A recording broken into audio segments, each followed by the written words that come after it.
Hello and welcome to these Business Day Dialogues, live in association with the Konrad Adenauer Foundation and the Ecumenical Foundation of Southern Africa. I'm Joanne Joseph, and I'm going to be facilitating today's conversation on this fascinating topic, a just and inclusive energy transition for South Africa. Now, I'll tell you why this topic is so intriguing.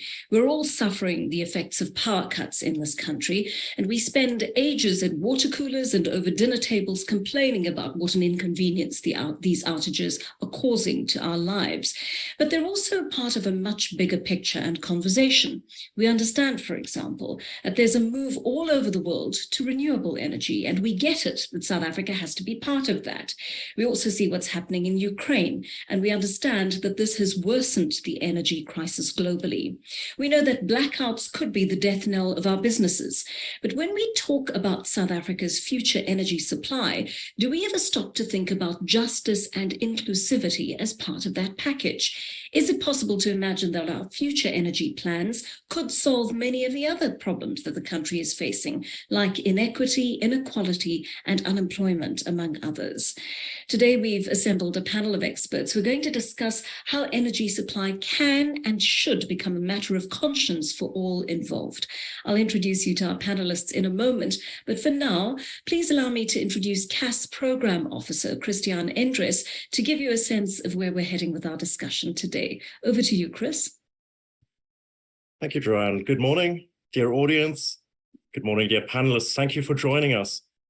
My name is Chris Endres, and I today represent EFSA and CAS, the hosts of this series of 3 online discussions with a business day.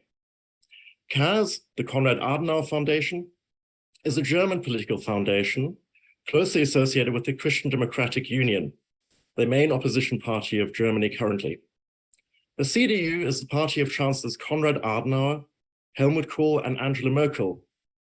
The latter introduced the term Energiewende as Germany began its ambitious journey in shifting away from fossil fuels and nuclear energy. CAS operates in over 120 countries, promoting multi-party democracy, the rule of law, and the social market economy as a societal basis for achieving the human dignity of every individual. Via public education projects like this one, we work with local partners to provide a space for each society to explore its own democratic journey. To learn more about our work and events like this one, please subscribe to our Twitter and Facebook profiles and visit our website at cas.de/South Africa. Our local partner today is EFSA. EFSA, the Ecumenical Foundation of South Africa, promotes dialogue and consensus between different sectors and role players on the challenges facing our diverse society. These sectors can be religious, academic, political, business, media, and community organizations. The Institute strives to play a facilitating role by providing a platform for the public debate of issues, even controversial ones, thus focusing public attention on specific problems in society. Like last year, this society of 3 online dialogues on ethical leadership will uncover values and strategies to address South African challenges within a changing global environment. Here you will find no easy answers. Leaders from business, politics, academia, and the faith community aim to nourish their understanding of the biggest challenges by exploring each other's viewpoints. This year, the Business Day dialogues with EFSA and CAS speak to the 3 themes of conflict, hunger, and the just energy transition. The link between them is evident when opening the newspaper, like the Business Day, any day of the week. We begin with the theme conflict. We then moved on to hunger, and we're now looking at the just energy transition. I look forward to today's discussion, and I hope that you'll join us next year for the next series, and please have a look at the recordings available online of this year's 3 events. Thank you for your attention. I hand the floor back to you, Joanne. Thank you for that, Chris. And you're quite right. We've had some wonderful discussions together, and I look forward to others we'll have in the future. In the meantime, let me introduce you to our panel. Anglican Bishop Jeff Davies studied history and social anthropology at UCT and theology at Cambridge. During his time as a priest in Botswana, he was drawn to environmental issues and the realities of the human balance of life and the impact of it, in fact, on the environment. He credits this partly to his marriage to Kate Cuthbert, a zoologist, with further developing his interest in these issues and their long involvement in environmental work together as a couple. He and Kate founded the Southern African Faith Communities Environment Institute in 2005, and this institute aims to encourage communities of all faiths to take responsibility for caring for this planet. Bishop Dr. Stimbele Spuka is president of the Southern African Catholic Bishops' Conference and the Bishop of Mdata. His qualifications include a Bachelor of Theology, a master's degree in dogmatic theology, and a doctorate in systematic theology.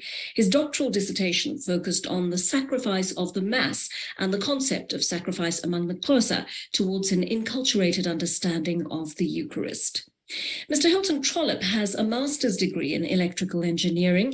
He has led the South African team in the International Deep Decarbonisation Pathways project since 2013. He's also a research associate in the Faculty of Engineering and Built Environment, UCT, and a research fellow in the Global Risk Governance program at the university. He was a director at Mosgas and a founding member of the Petro SA board.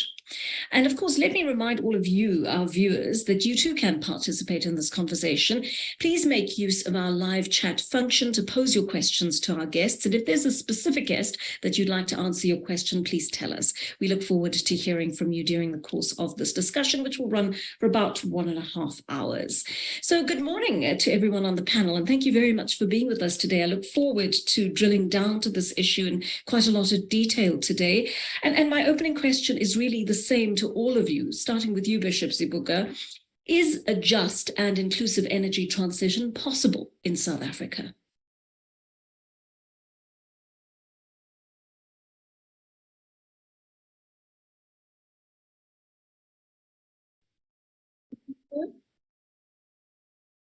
We can't hear you. Good morning, everybody. I think it is possible because we all have or share the elements of nature, you know, that are necessary for the generation of renewable energy. And so it is really with excitement, you know, on my part that we are talking about this, because the generation of energy will no longer be an exclusive activity of some places in the geography of our country, or some people or big companies. It will be able, I hope, you know, to cascade down to everybody, so that we participate, you know, in the generation of electricity. So in one word, really, you know, it is with renewable energy generation, the just distribution of that activity, in my view, is possible. Thank you. Thank you, Bishop. Bishop Jeff, what's your take on this?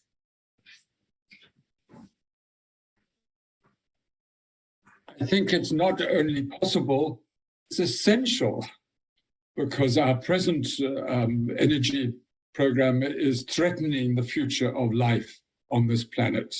Climate change is so serious.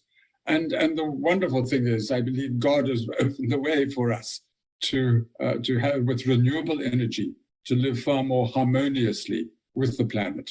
So I'd love to elaborate that as we go along, but I just want to say it really is essential that we do have a just energy transition for people and planet. Mr. Trollope, do you agree with your other panelists? Thanks, Joanne. There are two big elements. The one is transition and the other is justice. And in the transition element, one of the central issues I've been interested in for the past 30 years is technology and economics. And a number of people internationally have been working on this for many years. And what we do is we use models because it's too complex for any human to imagine, for example, the South African energy system. It has many power stations, many users, and a big grid. So we model the system, and we've shown incontrovertibly in peer-reviewed work that from a technology position, it is the transition to zero emissions electricity is possible. We've also shown from an economic point of view, so that's looking at finance and costs, that removing most of the emissions is actually on a least cost pathway, which involves, as our big coal fleet, which coal-fired power that supplies about 90% of our power in South Africa, as that fleet reaches the end of its life, which it is now, and we replace it, the least cost replacement is largely wind power and solar photovoltaic power. So that deals with the technology and economics. There are some problems towards 2050. Oh, by the way, that's a 2050 modeling timeframe. We know 100% that until 2030, 2035, the biggest thing we have to do is get a lot of wind and solar onto the system to replace the coal as it shuts down and also to meet new demand. The justice side is, and this is a huge interest in mine for the past 15 years. I've been studying political science and justice.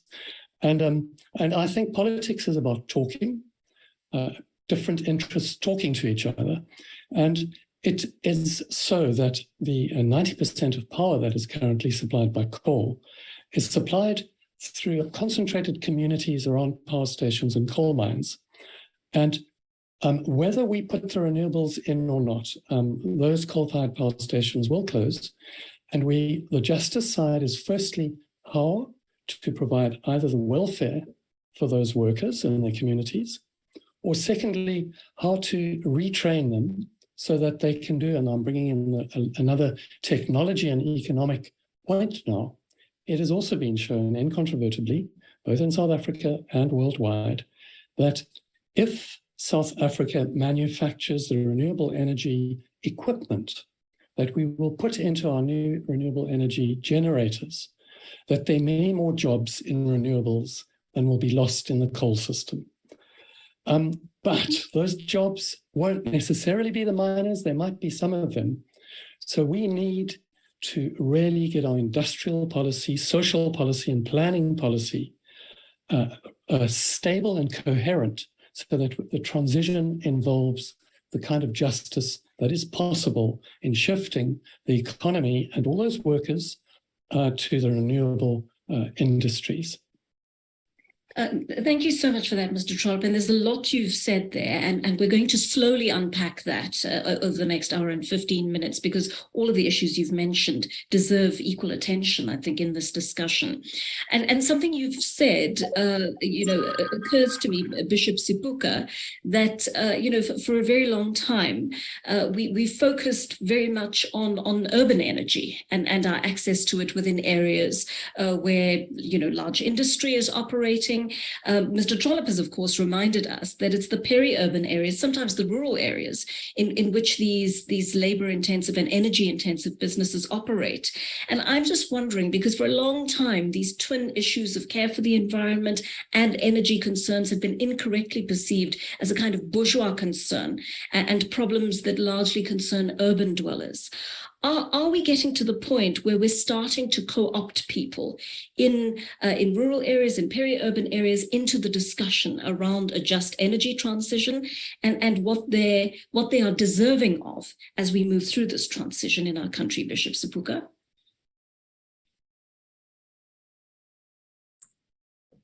I think that this is a new beginning and an exciting way towards that end, where the ordinary people, particularly in the rural areas, could also be included in the generation of power. Because if you talking about fossils. I mean, the fossils are not widely spread, in the whole country. You find them, in certain sections. So those who are not in those sections where there are fossils, then they depend only on those areas. So this is opening really an opportunity for everybody to be involved. There is, of course, as Bishop Davis have said, the other aspect that is equally important to us as church, but I don't think only as church, it should be important to all of us.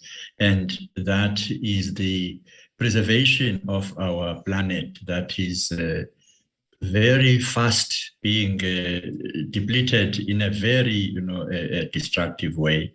So this transition for me is also important for that. Bishop Jeff, we've been talking for some time about what will be the answer to our energy crisis. And for some, the answer is renewable energy. For others, it's a mix, including fossil fuels, but potentially nuclear. How do you respond to the doubts about whether renewables are actually the answer or not? I respond by saying, please look at reality of the position. And I'm afraid maybe I'm being a bit judgmental. I'm afraid those who are really saying, oh, we've got to continue with coal, we've got to have it as a base load, or other forms of fossil fuel, have got a vested interest, because there's an enormous amount of money involved in fossil fuel.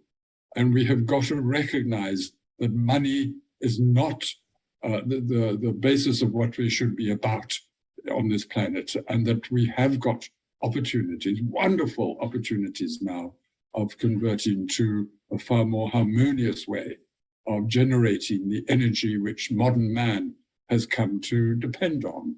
I think they're wonderful opportunities ahead of us. But so I'd like to say to the fossil fuel enthusiasts that please, they must consider the future well-being of this planet as well as people. Mr. Trollip, I mean, our government often speaks about this issue of base load of coal. Sometimes they talk about nuclear as well in regard to this. Please just, first of all, remind us what this term base load refers to, and tell us what the research shows on whether it is going to be a must or not in the future. Joanne, I could talk for hours on this, so I have to choose my words carefully. So, but just bear with me a little, because it is quite a complicated issue, and it's also central to the South African debate. Maybe I'll start with that, why it's central to the debate. The debate at the moment, the debate for what it is, because it's become very much a polarized slanging match, which is hugely unfortunate. But the two sides, if there are two sides, one side, and this includes the current Minister for Minerals and Energy, take a position that because renewables, wind and solar, are variable, so the sun doesn't shine at night and the wind doesn't always blow, there are times at which wind and solar can't supply the load which is required. People want electricity when they want it. And if you average out everybody's electricity, they need a certain base load. So possibly the base load would be the minimum amount of electricity that people need all the time. This varies hugely. There's an evening peak, there's a morning peak. And so we have a system which consists of many elements: coal-fired power stations, gas-fired peakers, pumped water storage, and then wind and solar, and then something called concentrated solar. All of these generators provide electricity, but they provide it in a different way. So the debate says, the baseloadists, and I would call it baseloadism, because it's more belief than anything supported by engineering science, is that because wind and solar the wind doesn't blow all the time and the sun's not always shining, you need this base load to supply the power. Now that's why that is incorrect is because, firstly, if you look at the average, South Africa has got 6,000 megawatts already built, wind and solar. If you look at the average over the years, we've now got many years of data, you'll find most of the time the wind blows somewhere in South Africa, and we've got these things all over South Africa, and we're going to put them over even bigger areas. Most of the time, the wind blows, the sun shines very reliably, just about every day, in places like the Kalahari Desert, etc. And if you add all of these stations together, you get an overall measured over the past years plot where most of the time renewables are supplying baseload, but sometimes they can't. And so what we do for that is we have what are called peakers. These are power stations that can very quickly be started up and run when the wind isn't blowing and the sun isn't shining. And just by the way, our weather forecasting is very good these days, at least a day in advance for wind. So we know when this is going to happen. We also have pumped storage, about 4,000 megawatts of this. And what we do with that is when the sun's shining during the day, we pump water up into reservoirs. And at night when it's not shining, the water runs down and we get power out of those.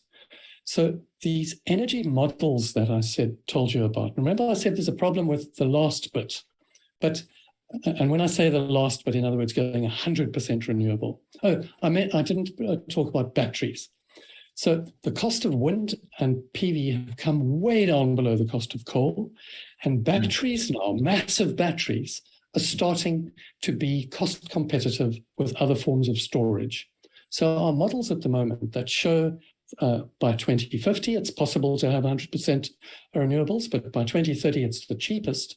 What those models do is they put wind and solar, some extra peakers and batteries into the system. So that satisfies the base load at the least cost according to the model.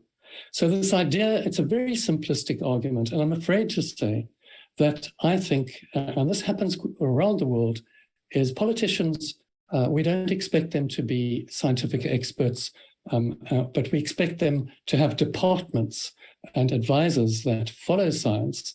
And unfortunately, I will take a public position on this. I believe that our minister is being misinformed by his advisors and engineers in his department about the baseload issue. And so I just want to remind... To interrupt, Mr. Trollope, you're talking here about the Minerals and Energy Minister, Gwede Mantashe. Exactly, yes. And so I really respect his huge contribution to the struggle in ANC politics, keeping the talk going. But at the moment, the department is taking an incorrect position on coal and nuclear to provide baseload. Just one more question. Position. Mr. Trollope, thank you for that. Just one more question in regard to the backup facilities.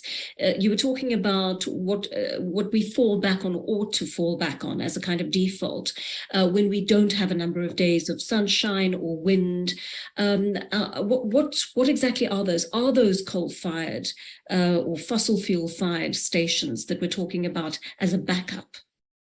So as this transition proceeds, we won't go from today having all these coal-fired stations, and tomorrow it's all wind and solar. And I think it's very important for people to realize this is a transition. So the coal stations will be slowly phased out. And while that's happening, we'll put wind and solar in. So in the initial stages, the coal stations will be backup because we'll use them less and less as we put the wind and solar on because it's cheaper. So currently they're being run flat out. What we'll do is start running them less and less hard. When the wind's not blowing, etc., we'll bring them up as backup. But post 2030, 35, as more and more of these stations are taken off, we expect to have them all off the system by 2040, around then for a least cost system. By then, we will have installed a number of peakers. These are driven by fossils, either by diesel or gas, but we'll have a lot more storage in the form of batteries and pumped storage for backup.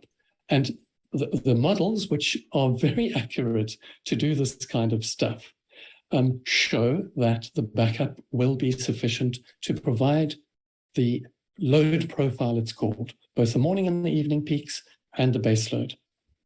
Thanks, Mr. Trollope. I mean, Bishop Sepuka, something Mr. Trollope mentioned earlier, which I think is very valid, is that there appears to have been the rise of particular camps in South Africa in regard to this issue. There are those who favor privatization of energy. There are those who say, no, it must remain concentrated in government hands. There's the clean energy camp. There's the fossil fuel industry, all of which appear quite hardened in their positions. What kind of compromise is required to take South Africa's energy transition forward, Bishop Sepuka? I think we need both the private initiative because it has proven, to be effective when people have an incentive and a motivation to do something rather than placing it, in the hands of the government, especially in the present situation in which it is being proven that many of the people who are entrusted with tasks are not delivering, as it were, because they either don't have the skills or they have ulterior motives of being corrupt and enriching themselves. So we cannot leave really everything to the government. And yet, on the other hand, the government, in my view, would also need to be part of this because the energy is a necessary commodity. So the government, as the elected by the people, needs to be on board to ensure that electricity is generated and supplied, and that as many people as possible are empowered, through this, that it also becomes a source of employment for them. Bishop Jeff, are we not being naive in suggesting a solution is possible? I mean, after all, each of these sides has significant interests which don't necessarily center around the good of the people. You mentioned earlier, not everything is about money, but let's face it, these conversations often center around money and power. I'm thinking of the Broadening region, for example. And something that was almost foisted onto people in that area when they were clearly saying from the start, we don't want this industrialization. We do not want these mining projects to take place in our community, but we have the Minerals and Energy Department pressing them to start to believe that this is some kind of development that the community desperately needed. So how does one tackle this reality of people who are so hardened in their positions and frankly are after the kind of monetary gain and the power potentially around it? This is such a crucial and difficult position. And at some stage, I'd like us to talk about the fact that I think we really need a dramatic economic revolution, because at the moment, the goal that is held out for us is economic growth. We have to grow the economy to overcome unemployment, inequality, and yet we have found globally as well as South Africa huge inequality in our globe, in our world, with something like sort of 1.5% of the richest people owning more than 50% of people. Now I'm saying this because we need to recognize that money should be just the resource, the means of bringing about what we want. What we want is a peaceful and harmonious living planet so that we can live together in peace, so that we can share the abundant resources that God has given us on this planet with one another, so that we say, what is our goal in life? Is it to contribute to the well-being of people and planet, or is it just for me to get rich? And our present, I have to say it, our present capitalist system is holding out the goal of get rich, get that sports car and the latest fashion, and that whole sort of greed paradigm is motivating people to use all sorts of means to get rich. And those means are so often unjustified, but we justify them. Let's face it, we justify them because lots of money can be made from it. And money does not bring the happiness. We know of many rural communities where they share and live harmoniously and happily together without needing to be chasing money all the time. So I don't know if that answers the question, but it certainly does, Bishop. And I think you make a very good point about the kind of crass materialism that we're seeing in our country as the inequality gap grows. Mr. Trollope, if we said it is possible to get all these different players in the room, they were reasonable enough to have a decent conversation about it, if we agreed that the good governance framework exists for an energy transition agreement which benefits all parties in South Africa, even if the industrial policies you spoke about earlier are not in place, what would each group individually have to compromise on to make it work? Oh, that's a great question. Right. So, and what's great about it is what you're saying is everybody has to compromise. This isn't, especially in polarized situations, they're polarized because one group wants it entirely their way. So I think the first thing would be to agree on an end goal, vision. What's possible? And I'm going to digress somewhere a little bit here, because Bishop Jeff, as he was speaking, I was thinking about something which always motivates me in this work around climate change and transitions.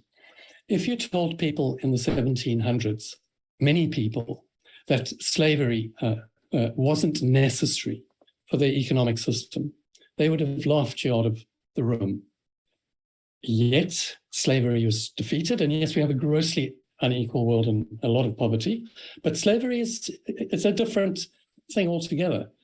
If you'd said the same thing, let's just roll into an energy system now.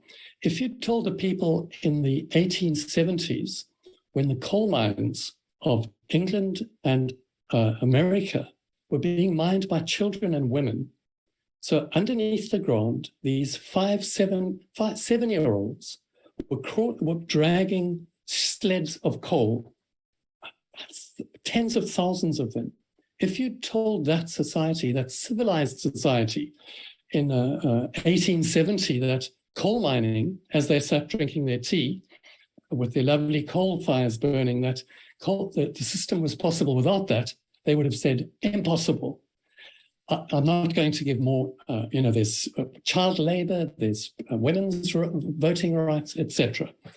So I think the first thing is to agree that it's possible, because the intransigence, often people say, it's just, I'm sorry, it's not possible. And this includes profits and capitalism, etc. Mm-hmm. I think we're there. I think the fossil fuel industry internationally is coming at least to the party saying, we agree, one, it's necessary, and two, it's possible.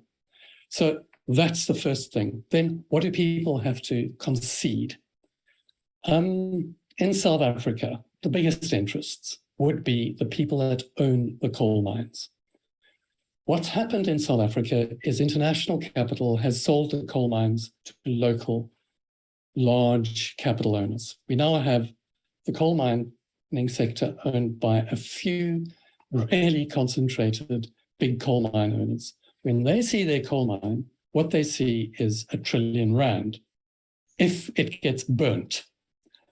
I think that we have to reach an agreement with those people that we're not going to burn their coal.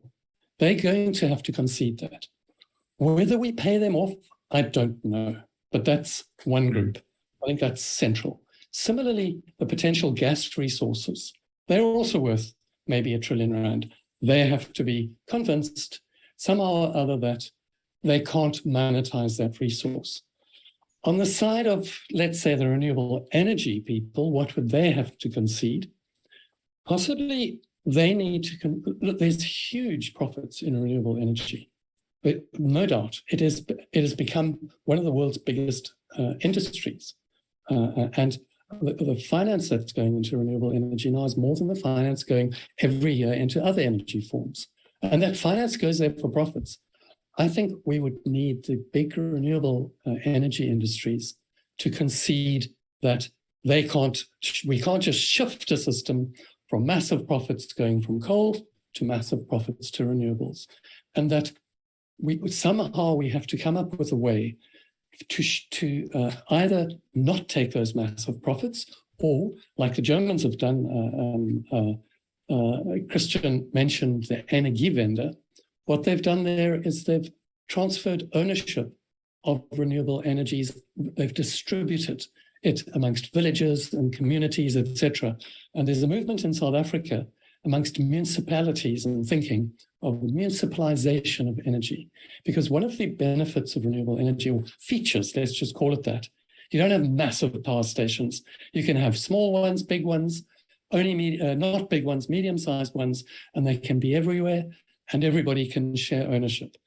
So I think the renewable energy, the big renewable players would possibly have to concede a much more shared, lower profits, or taking the profits and sharing them, or distributed ownership. Mr. Trollip, I want to just ask about other international precedents for this, because off air, you spoke a little bit about countries like the United States that have been through this kind of transition. And we're not denying that it's going to be a painful one. I think it has been for certain other countries that have been through it. And let's bear in mind, the conditions in their countries are not exactly the same as the conditions in ours. Having said that, are there some interesting case studies like the US example, where the they took the pain and the transition was made and is still being made, and there have been benefits for the population and the businesses involved? Joanne, no country has been through this transition. This is the world, and this is where Bishop Jeff and I share a huge concern. Greenhouse gas emissions are increasing. There was a slight dip in the pandemic, but they're increasing as they ever had. Germany still gets most of its power from coal. There are days when it gets all of it from renewables, but it still gets most of it from coal. The same with the US, coal and gas. The same with the UK, coal and gas. The transition is only beginning in the rich countries. However, what has happened in the rich countries is they have, through huge government-supported programs, they've driven the price of renewable technologies down. So the good news coming from those countries is that there has been a fundamental change in the comparative costs of renewables and fossils. And also the good news from those countries is many of them now have in their law that they will decarbonize. So Germany, I think, says by 2045, by law, no emissions out of their economy. Sweden, by 2040. South Africa has committed in principle to decarbonizing. We have a target which most countries are too high. So I'm not singling out South Africa. We're all going down together. Unfortunately, not fast enough. But so what's coming from those countries is, one, it's possible. And also this comes, like slavery and child labor. 30 years ago, none of these countries would have said that. And the fossil fuel industries in those countries would have said impossible. Like the tobacco lobby said, impossible, that smoking's bad for you. There are many examples of this. It's happening there. Sweden, Germany, the UK has also got a law. The US not as strong, legally targeted. So we can now follow suit in South Africa. And also, I believe that this will require international cooperation. There's a whole thing I didn't mention. The Presidential Climate Commission is doing wonderful work in South Africa, and it's showing the way. And what we need now is the other government departments to operate cooperatively with the Presidential Commission. Well, that brings in an interesting point, and perhaps Bishop Sobukwe, you can comment on this, because it seems to me this kind of compromise wouldn't merely require a pledge on paper from all parties. It would require a lot more, some strong hands to guide the implementation, to ensure the compromises are made along the way as the energy plan evolves over the decades. And we know in South Africa we have a general problem with this. We sometimes have policies that are comparable to the best in the world. Sometimes they are the best in the world. Our constitution is probably one example of that. But we struggle with implementation of policies in this country. And I wonder who should act as the monitors and the mediators. Can we trust the Presidential Commission to take on this responsibility and make sure that we set the goal and we stick to all the different little milestones along this roadmap to make sure that those goals are met timelessly? Actually, Joanne, I'm also getting more enlightened and educated by this conversation, because as the discussions are proceeding, it's becoming clear to me, it's not just a question of saying that we are moving from the fossil generation of power to the renewable, and then that's it, because it is good, because it is sustainable. But you also, from this conversation that I'm picking up, you have to deal with the mentality as well, apart from ideology. I think the examples that Hilton has made about how unimaginable it would have been to tell the people during the age of the slave trade that it was wrong. I think he has really made a good point about that this needs to be accompanied by a changing of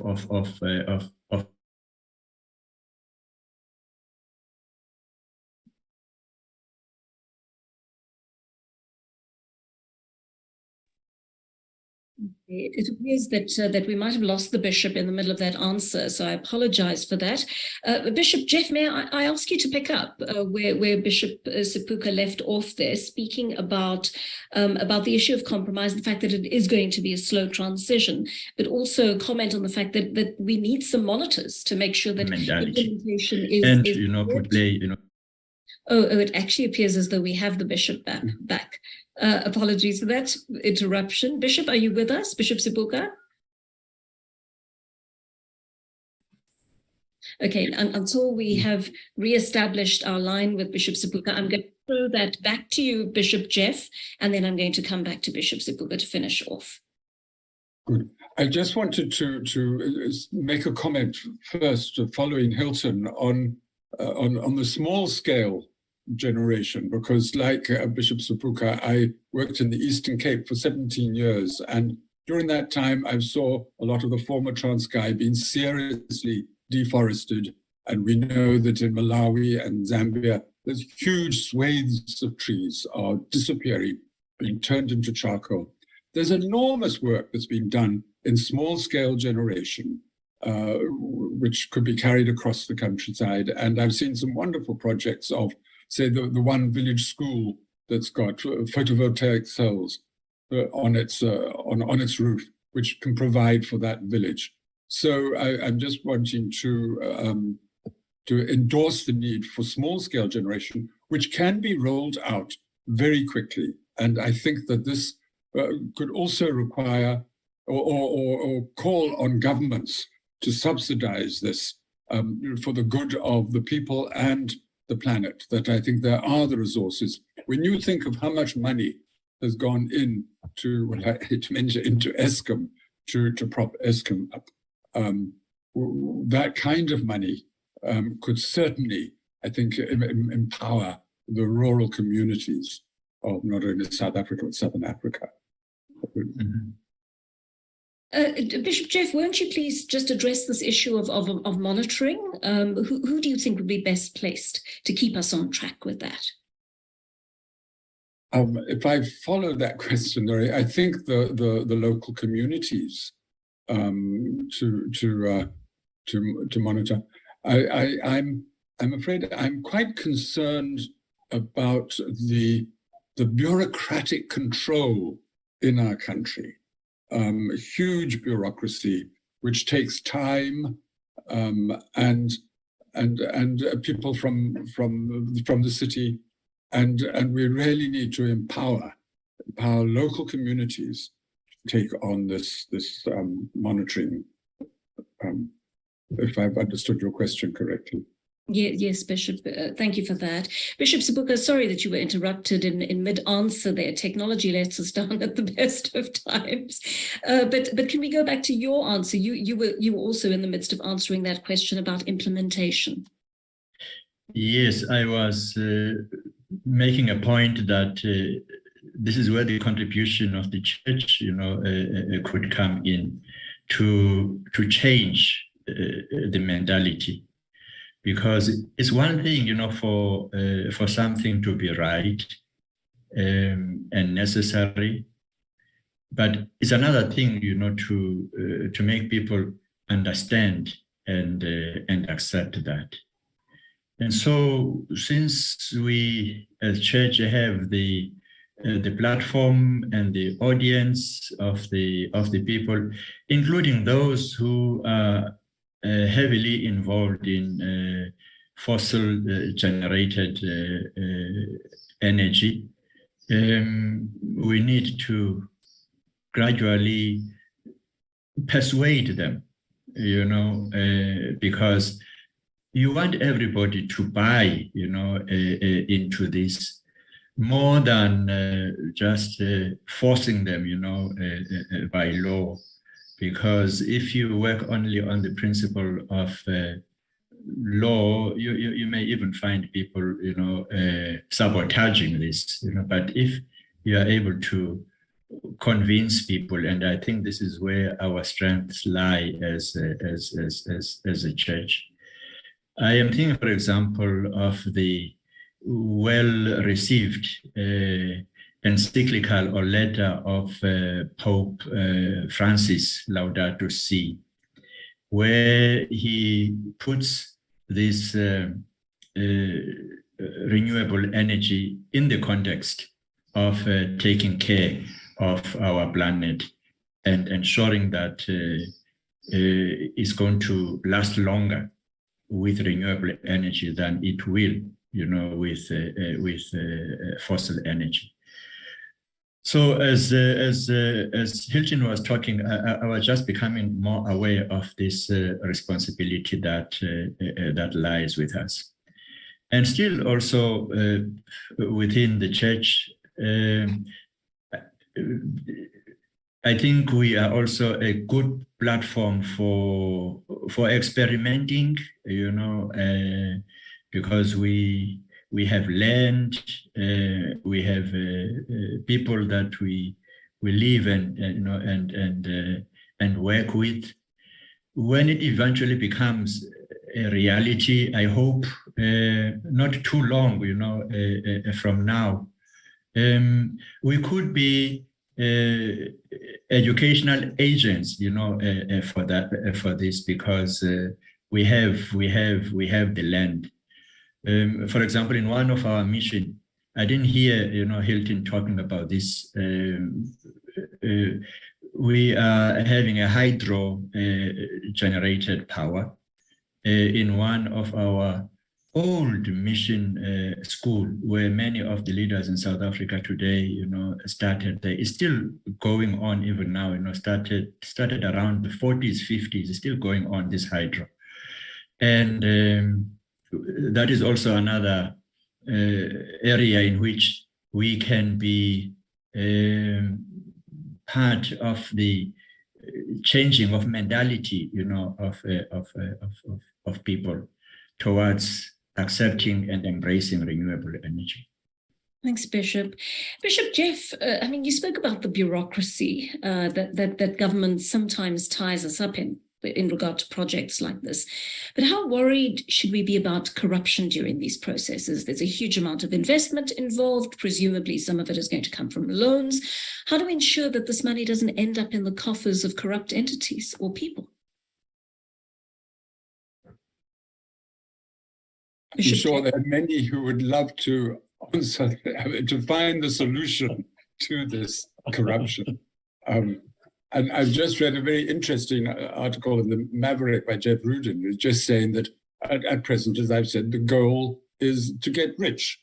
And so if we can change our goal in life, just imagine our country where we are bringing about equality. And there's been a wonderful study on equality globally and finding out that the more equal societies are far more peaceful, are less violent, families are happier, happy communities in this greater equality. So we continue to hold out the goal of greater equality and peace and living harmoniously. But I think we then have to ask our law enforcement agencies to be far stricter in clamping down on corruption, which has become so rife. And we have to admit that there was, under a previous president, a disastrous process of allowing corruption to emasculate, to destroy the very structures of society. So today we call on everyone to have the goal of living peacefully together and not just getting rich, but to seek harmony and peace. I want to tackle the element of job creation here, gentlemen, because this is a huge one in our country, and I think you've all in one way or another alluded to it. And Mr. Trollope, you made a very emphatic statement towards the beginning of this discussion that the renewables energy sector could create a number of jobs in a country that's burdened with huge unemployment. I want you to just look at the pull and the push of this, because on one side, on the one hand, of course, we need this job creation. We desperately need to lower our unemployment rate in this country. There's also the imperative of the fourth industrial revolution, which our government keeps pushing as an imperative in this country. Mr. Trollope, how do we reconcile these? Can we create a large number of jobs and still keep up with the imperatives of the fourth industrial revolution? Yes, emphatically.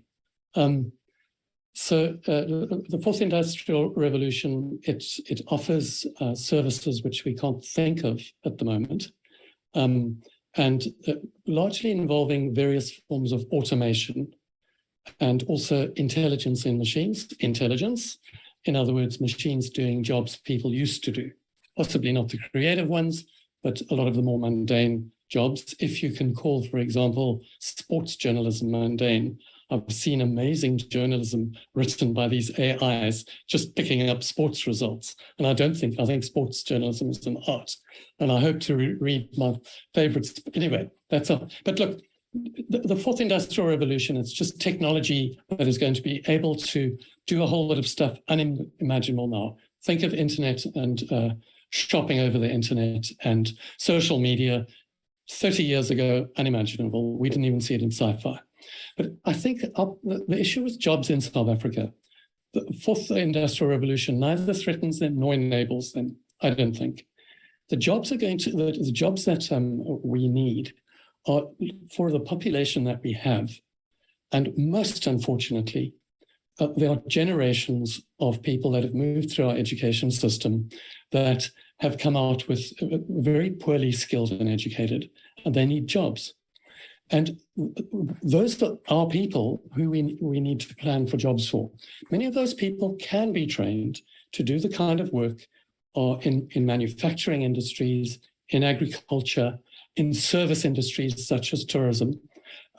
So this is very broad now. It's got a lot of energy. Very specifically around energy, firstly, a good energy system, a distributed one in rural areas, enables tourism, enables local economies, for people in local economies to make stuff using machines, simple machines, an electric drill, a soldering iron, whatever.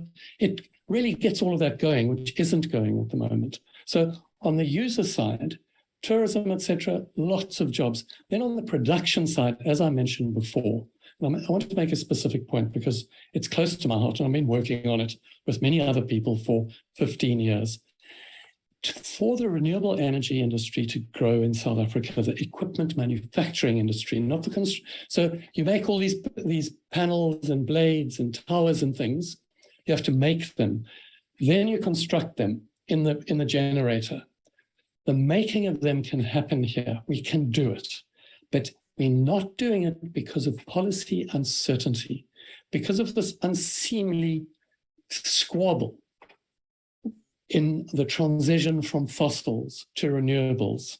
We've had a stop, start, go program. When it's been go, We've done fantastically. We had a world-acclaimed program from 2011 to 2014. If that had continued, if government had committed then or maintained its commitment, which faltered, and people blame state capture, I don't think it's as simple as that. It faltered. If we'd maintained that, we could be sitting now in 2022 with no or very little load shedding and a huge industry with tens of thousands, maybe hundreds of thousands of jobs. So because we didn't do it, doesn't mean we shouldn't continue trying. So the first thing we need out of government is for it to talk with one voice. We need the Presidential Climate Commission, the Department of Mineral Resources and Energy, and the Department of Forestry, Fisheries and Environment to accept, which they have in the PCC, which they've partially accepted in the Integrated Resource Plan, that we are going to be transitioning to renewables. And so to say, this is how we're going to do it, and to create a policy space where people are prepared to invest in renewable energy equipment manufacturing and invest in renewable energy. Bishop Jeff, was it you who explained to us off-air or gave us some sort of example, an international example of job creation for a number of citizens through a move to renewables? Was it in Germany, if I'm not mistaken? It was in Germany, and I've got it on the authority of the green energy, that there were 30 to 40,000 jobs in the coal industry in Germany. And they have now created over 350,000 jobs in the renewable energy. Huge growth. So there are enormous opportunities in doing what I call doing the right thing. There really are. Joanne, I would love, I don't know if I can, I'd love to introduce the urgency of what is required, if I may. Yes, Hilton is quite rightly talking about the models and going up to 2030 and up to 2050. The IPCC, International Panel on Climate Change, has stated that we must reach the maximum of global emissions by 2025. That's, and that thereafter, we have to start reducing our emissions so that we're seriously reducing them by 2030. Now, we've got to take that seriously because we know that climate change is a lived reality. We know of the horrendous storms globally that have been so destructive. I mean, you think of Pakistan, a third of the country underwater. We think of Nigeria, 90% flooded. We think of the Horn of Africa with a 5-year drought. Climate change is devastating us. And as Hilton mentioned, when we first had our lockdown, people suddenly saw the Himalayas. The air was clear. We've got to clean up our planet, and it can be done. So I'm wanting us to say we've got to move as a matter of urgency to start reducing our carbon emissions and turning onto renewable energy. And what Hilton was saying, let's get the government agreed and start to roll this out this year. And I would love to see the COP, the forthcoming COP in Egypt, setting an example and actually saying no more exploration or drilling for fossil fuels. We've got to stop it. But what's happening in our country at the moment, we have got Total wanting to drill off the west coast and really disturbing the local fishermen. They also want to drill off Mossel Bay. And the car power ships are wanting to have a 20-year lease of gas. So we have got to stop all fossil fuel projects now. That statement is not going to make many people in industry happy, I'm afraid, Bishop Jeff. But it seems to me, I mean, I take your point about the urgency of this matter. And I also take Mr. Trollope's point about the fact that so many jobs can be created by the introduction of renewable energy. But Bishop Sipuka, it seems to me that the issue of education becomes important here, because in a country where we're not producing the quality education, the skills required to fuel these industries, excuse the pun, to fuel these renewable energy industries, young people are at a loss. They will not be able to enter these industries without those sorts of basic qualifications. What do you see as the role of government or the education department or even civil society in contributing to ensuring that the workforce is fit to do all the production that Mr. Trollope has spoken about and to maintain a system that is dominated by renewable energy, Bishop Sibuka? That is a good point that you are making, because if we are talking about transitioning to renewable energy, and yet we are not doing anything, to prepare people to do that when the time comes, we are destined to fail. So this talk that we are having now, it should also be accompanied as well by that.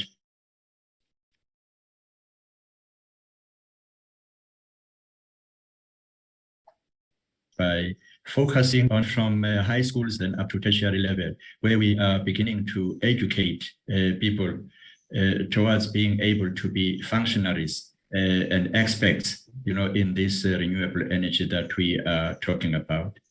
Otherwise, when the time comes for it, we will be complaining about having no skills, as we are presently complaining now about what's happening in our country, that we lack skills. So I think that is an important, point that you are making. And it also talks to us as church, because we are involved in education. Some of us, have schools, and we are collaborating with the government. We talk about education matters. So we have a platform, to begin to do that. I think it is an important point. Thank you for that, Bishop. I mean, there's also the sense of urgency, Mr. Trollope, that the Bishop Jeff spoke about a moment ago, and we can see the tangible effects of climate change. We look at the floods in KZN and everything that's going on, not just in our country, but in various parts of the world that affects especially disadvantaged people in those societies. So we do see the sense of urgency, but I mean, beyond working on a 10-year plan and making that our reality, because I understand that it gets complicated forecasting in terms of energy beyond a period of 10 years. Tell me how we match that with the urgency that is required on the ground, Mr. Trollope. So interestingly, one of the fundamental methodologies, as we call them, in the decarbonization project is we say we build pathways to a vision, so that there's a pathway, there's not just a vision.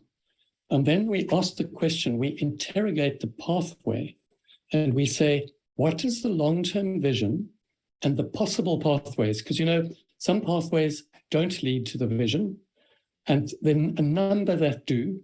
So we look at the pathways that do lead to the vision, in other words, decarbonization by 2050, and they pass through all the years in between, and they get back to the present. So it shows you what you have to do now. You can ask from the model, and you can't ask the model, but the model gives you a whole lot of information. And the model says, these are the things that you have to do that are consistent with the pathway. And these are the things that if you do them, you will stray further from the pathway. It is true that the whole world isn't on that pathway. We all have to get onto it.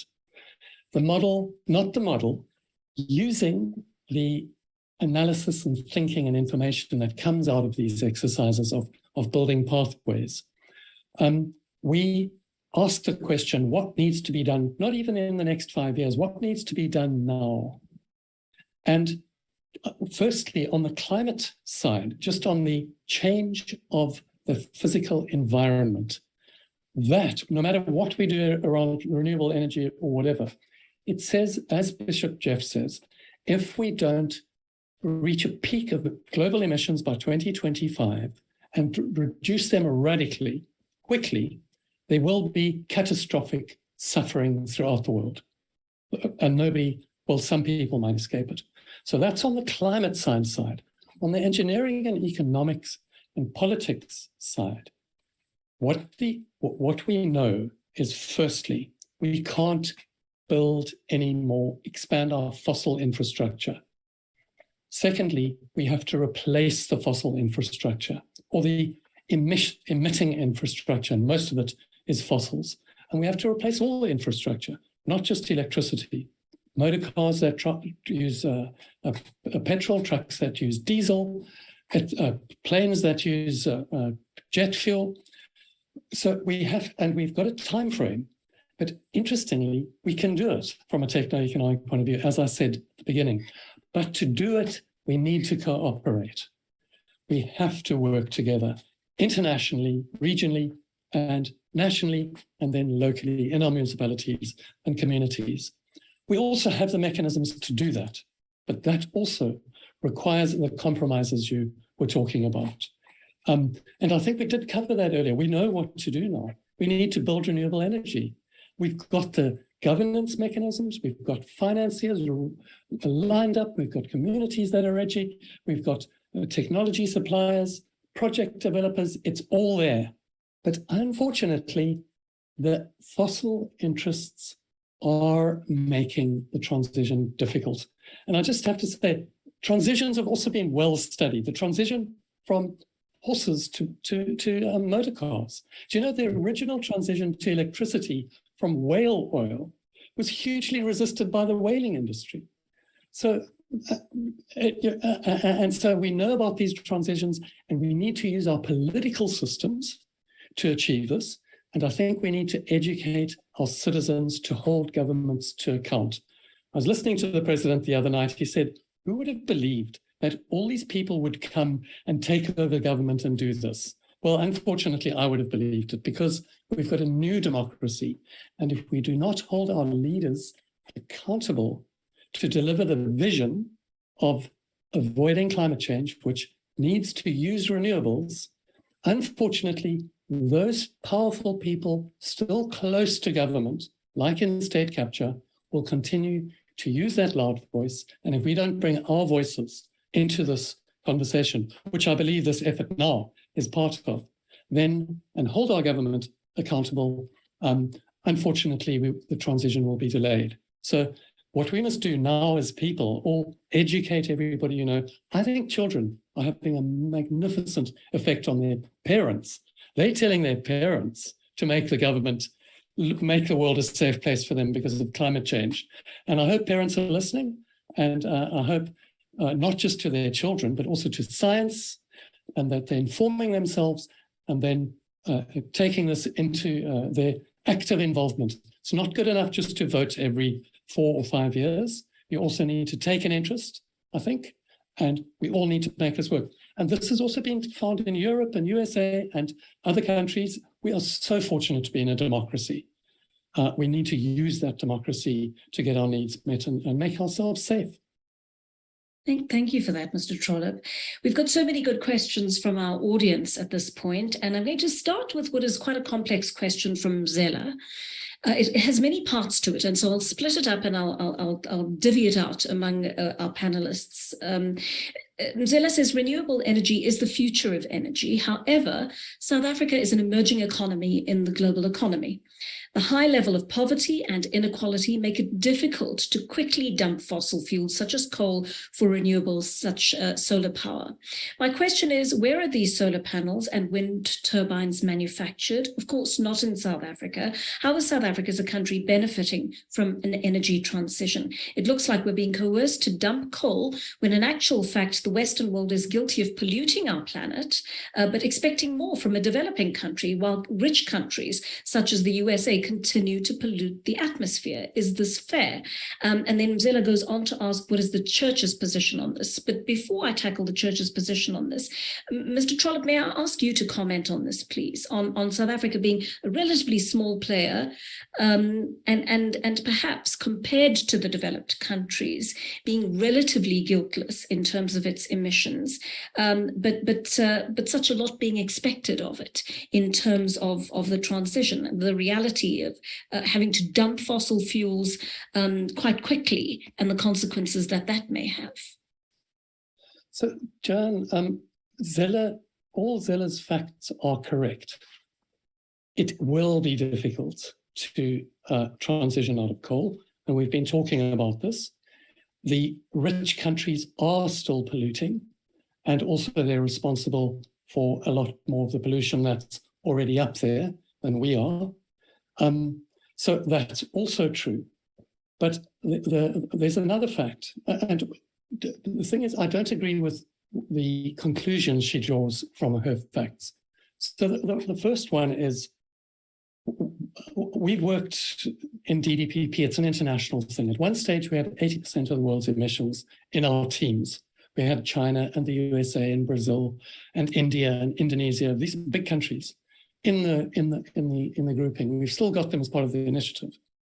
The thing is, you can apply the reasoning to, if you took any little piece of China, say 60 million people in China, 60 million people in South Africa, and you said, if those 60 million people in China, well, they're not responsible for much, so they mustn't do anything. It's just because we've got a relatively small country, only 60 million people. However, those 60 million people, we've got one of the most carbon-intensive economies in the world. So the per capita emissions per South Africa is of the same order of European and the USA. It's a bit lower. So our per capita, unfortunately, just a small group of rich people and highly polluting industries are responsible for those, not the poor people in South Africa. So Zeller's right about that. So the difficulty of the transition, the coal, let's have a look at where the machinery is made for the big coal-fired power stations. That's also made overseas. You've heard about the Hitachi contract. You've heard about the problems with the German companies and the boilers, etc. So firstly, all of that money went off to, if we buy new coal-fired power stations, they're not made in South Africa either. We will never be able to make those things in South Africa, but we can make the renewable energy components in South Africa. Most of them, not all of them. We can't make most of the coal-fired power stations or the gas-fired power stations in South Africa. And then on the issue of the coal, yes, coal mining jobs will be lost, but most of the coal money goes to the coal owners. That's not to the community in general. So whilst her facts are correct, the conclusions she draws, and I've heard that line of argument, and I'm afraid it's a line of argument that the fossil industries, and there's a lot of studies done into this, have spent hundreds of millions of advertising and public resources money into manufacturing, taking these facts and putting them together in these kinds of arguments. But you can take the same facts and some other facts which I've presented here and show that you can come to different conclusions. And just the last thing, working with all these countries in the world, we keep on showing if every country doesn't contribute to reducing emissions or constraining emissions, we can't avoid catastrophic climate change. And you can't have some countries excusing themselves for any reason from this, even including poor, low-emitting countries. Because I'll deal with that last. Countries that currently have low emissions, we want those, they're always very poor. That's just how it is, because currently emissions come from fossils for enough energy for an economy and basic services. We want everybody in the world to have basic services and a decent economy and jobs. For those countries to achieve that, they will need energy. An argument's being presented at the moment that because African countries have got lots of fossil fuels, they should use those to get the basic stuff that the rich countries got it. But we've also shown, the world's shown, if they do that, there will be catastrophic climate change, and those countries themselves will be the ones that really suffer. And on top of that, they don't have to now. Renewable energy technologies provide a lower cost alternative.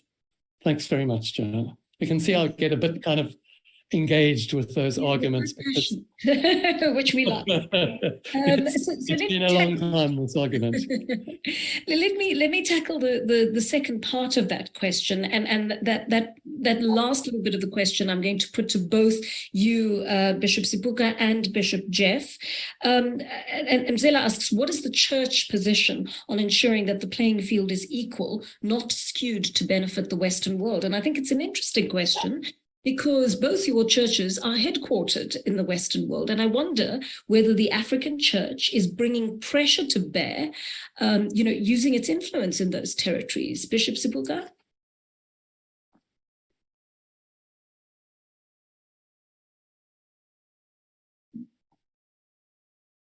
Bishop Sibuka, are you muted, perhaps? So, as I've indicated, the Catholic Church, through the leadership of Pope Francis, has already, is trying to tackle this issue through that famous encyclical Laudato Si, where it is calling for reconsideration of how we are treating the planet Earth, and actively calling for a transition from fossil to renewable energy. So it is a call that actually our leadership in the West is making it more than we are making it, in Africa. I cannot complain on the side of my church leadership about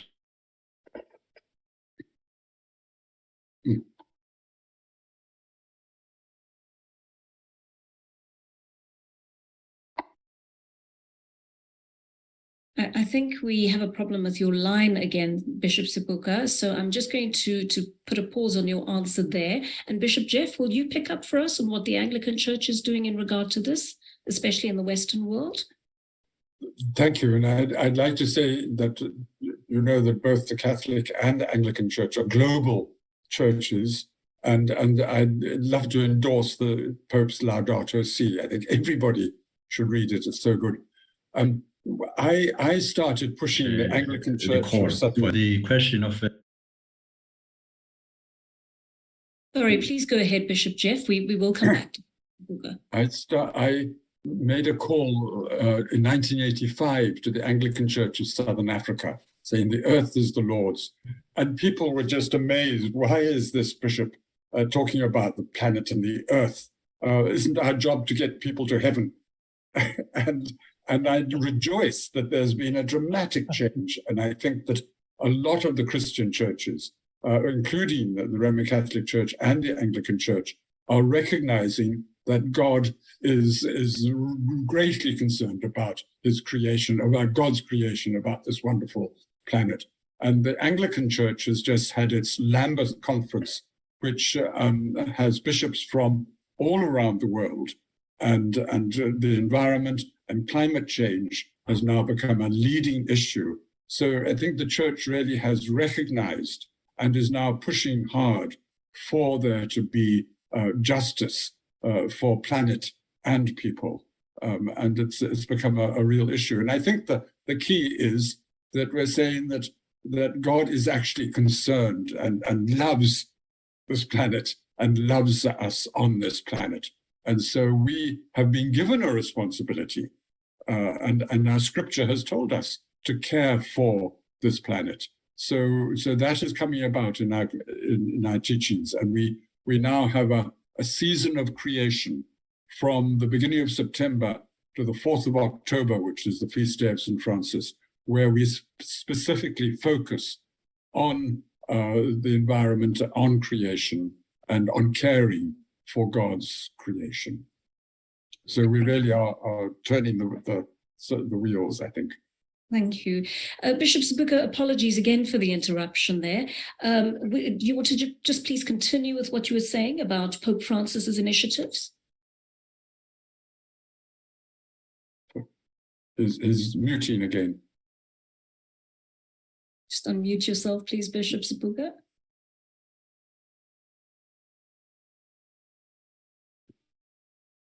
I was saying really far from making a call, to our international leadership. It is the international leadership that is calling, that is making a call on us to support and motivate for this kind of topic that we are talking about. But I was wanting also to answer Zili in her concerns, which are right, as Hilton has pointed out. But wrong and wrong, do not make it right. The fact that the West is continuing to pollute does not justify us, continuing to do the same thing. We must do, what is right. And hopefully also by that, we'll be able to motivate others as well, through our example of beginning to do what is right. And moreover, it is not my understanding that we are quickly, abandoning the fossil power generation. I think the topic of this conversation is quite proper. It's a transition. And so, as Hilton has beautifully explained, we are gradually moving away, from the. Otherwise, it would be irresponsible, really, to just jump quickly. It would not have the desired consequences, because there are people working there, and you need to gradually retrain them, into something else, rather than just pull them out of employment. So I understand the concerns, but it is something that we need to do gradually and sensitively. And as I have said, we in the church, we have the platform to begin to change the mentality of the people. As Bishop Davis has said, we have efforts that we are making. We have a month of creation, and gradually it is beginning to sink, among the ordinary people that we serve, that it is important that we protect the planet. Thank you, Bishop. This, I think, is an important comment. It's from an anonymous viewer, but I think it's important because we've had this conversation about the implementation of renewable energy at a very high level. But this is interesting because it says we need to move our mindsets from massive utilities and baseload, which is 20th century thinking. This includes massive renewable energy utilities, to distributed, decentralized renewable energy generation. Example, almost every surface area in our cities can be covered in solar, making cities self-sufficient, and small battery storage in every home, school, businesses, etc. can all be connected via smart grids, providing cumulative baseload. With feed-in tariffs, this can also become individual income streams. There is no technological constraint to a clean 100% RE generation system, only imagination of what's possible and vested interests preventing change. Do you agree with that, Mr. Trollope?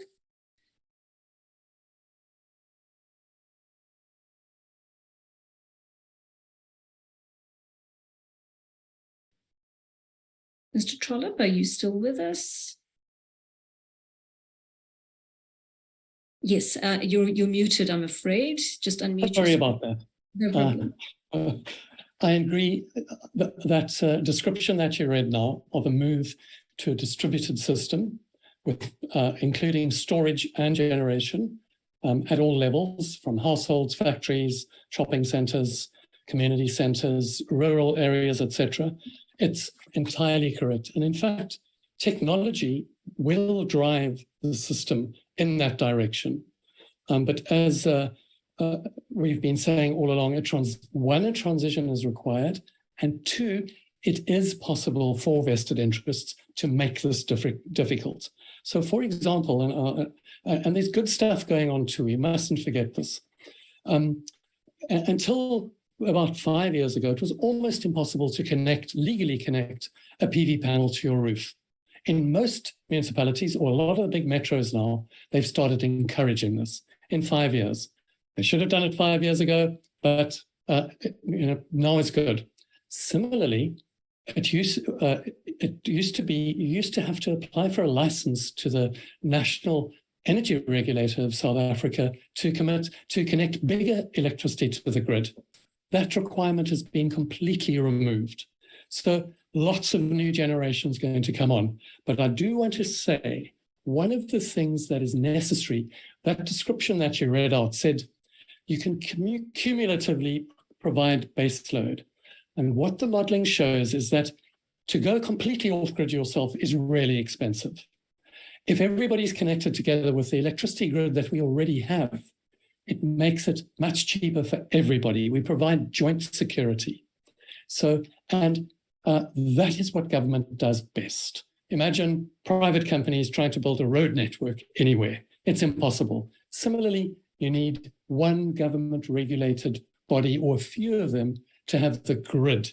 That's all those wires connecting all those distributed things. And I believe the South African government really has to focus now on providing the grid for the massive amount of renewables that is going to come onto it. And by the way, we are behind on that, and we're not looking at it closely enough. So that's a key thing that we have to do now, because we've already heard cases of Eskom saying, sorry, we can't connect that to the grid because the grid doesn't have enough capacity. Thank you very much for that, Mr. Trollope. I just want to mention a couple of comments here. Roy Harrington, he phrased it as a question, but I think you've answered it. He says South Africa has huge potential regarding renewable energy and asks why we're still so reliant on fossil fuel and dependent on unreliable Eskom, which has a monopoly on our energy requirements. I think that has been partially addressed in this. And then another comment on the issue of emissions. And this is perhaps a good question. Energy production aside, is there not a moral obligation to reduce our personal energy consumption rather? I'm not referring to industry, which I concede is critical to economic development. And I think you're quite right on that. I think on an individual basis, it does talk to what Bishop Jeff was speaking about earlier, that we kind of embrace the ideology that each of us has a role to play in this. I do want to give Christian Endres, who opened our discussion today, a chance to comment, because he would like to add something. And Chris, let me hand it back to you for the moment. Great. Thank you, Joanne. Thank you for the panelists. I think that's a very wide-ranging discussion of a very complicated topic. I'd like to introduce two ideas that we've not addressed so much. A couple of times we've spoken about this idea of getting government to do something. And I'm going to bring a very tenuous metaphor or analogy, and I'd like you to take it away, which is, if the goal is a transformed energy system, imagine a football goal. The ball is the government. It's sitting there in a free kick position. What this conversation is a run-up towards the ball. But the kick that moves government towards the goal is political parties.